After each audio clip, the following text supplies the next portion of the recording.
have received the Global Energy Prize for your achievements in electrifying the transport.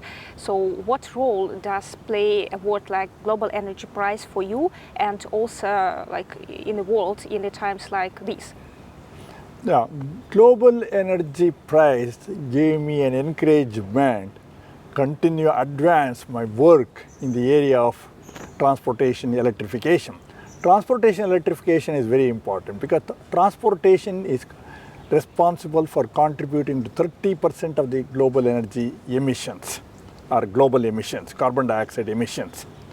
So we have to electrify that one. So that we want to make the net zero emissions from the transportation to or net zero, achieve the net zero emissions by transportation by 2050. That is the goal. So this prize recognizes the effort that is going on in the area of transportation electrification, and I was put all my efforts since my master's graduation in the area of transportation electrification, starting from electrification of the trains, then I worked on the electrification of the cars, then the electrification of the airplanes, and also I did some work, work on the marine electrification. So basically in all 4 types of transportation I contributed. So I'm glad that my contributions have been recognized, and this Global Energy Prize, which is considered to be the highest prize in the area of energy, I'm very happy to receive this prize. Here we are talking about carbon zero. We have another problem. I mean, it is the disposal of and utilization of the batteries, right? It is also not very environmentally friendly. That's correct, but there is a lot of work going on in the world, research, how to make use of those used batteries in the electric vehicle for other purpose. For example, Toyota is having the Prius hybrid. So those batteries, after 8 or 10 years, what some companies are doing, they take those batteries and use them for grid energy storage. For grid energy storage, you don't need so much depth of discharge. In electric vehicles, we discharge up to 20% depth of discharge. In grid energy storage is about 50%. We keep it or even higher. So it can last another 10 to 15 years maybe. So then what the companies are developing is how to use those materials in the batteries and then recycle them so that they can be used for some other purpose or for more batteries or anything else. So there is a lot of work going on in the area of recycling of the batteries. So I don't think that will be a problem in the long run. But why then electric cars, electric buses, electric planes are not spread worldwide? What is the main obstacle right now? Yeah, it is the, first is the cost. Electric vehicles are more expensive than the regular vehicles. Second one is the charging infrastructure.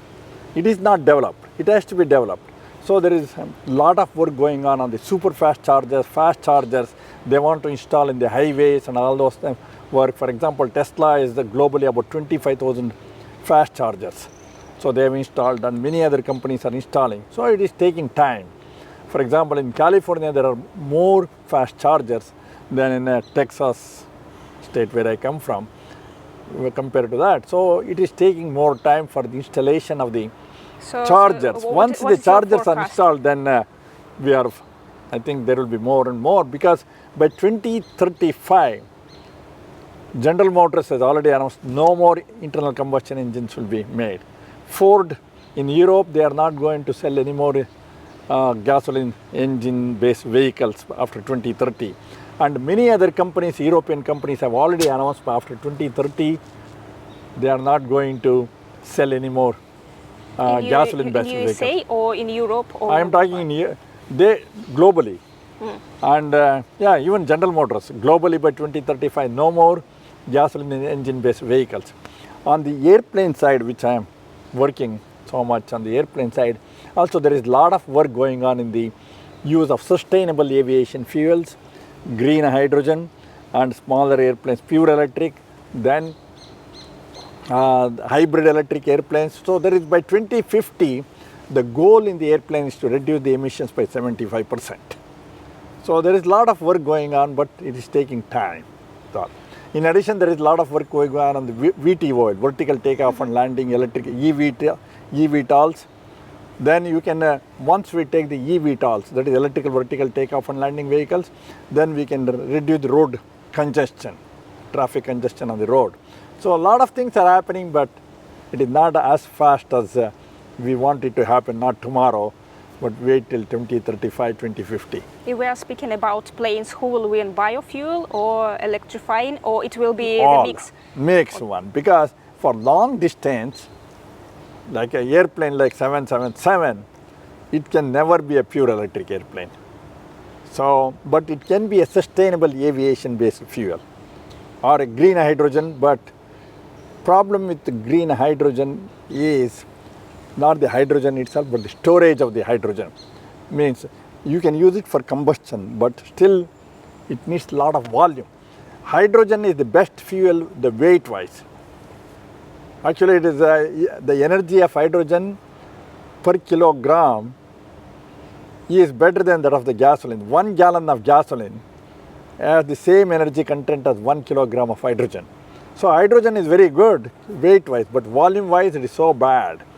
So even if you want to liquid hydrogen, 1 kilogram of liquid hydrogen needs 24 liters of a tank. So volume-wise it is not good. So there is a lot of work going on, how to improve that, and all those things. So it is taking some time. If it is not a secret, what are you working on at the moment?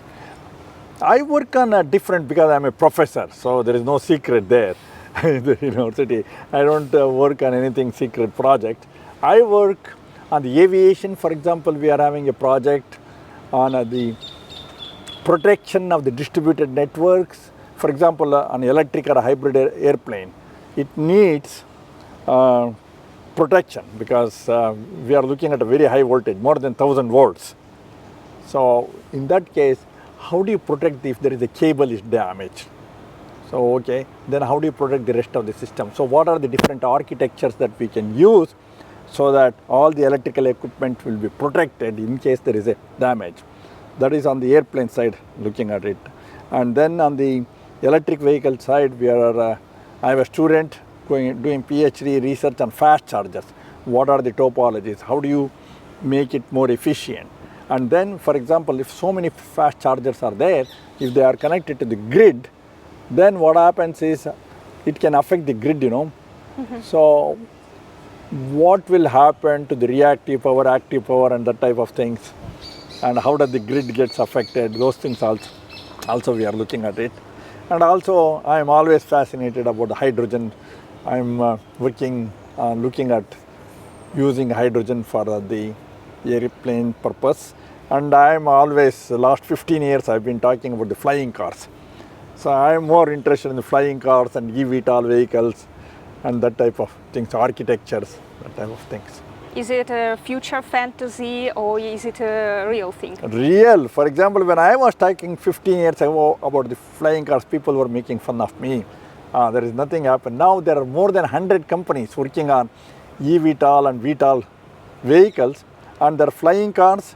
There are about at least 10 to 15 companies working on the flying cars which can go on the road and also on the sky.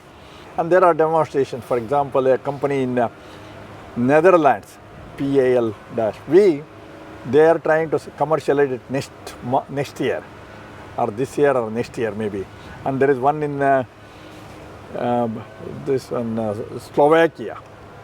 They have already been demonstrating for the last 5 years, but still not gone into production. So it is in the aviation, it takes more time because you have to have a lot of licenses. The certification is not easy in the aerospace than in the case of automobile systems. I see. So we wish you good luck in your research. Thank you.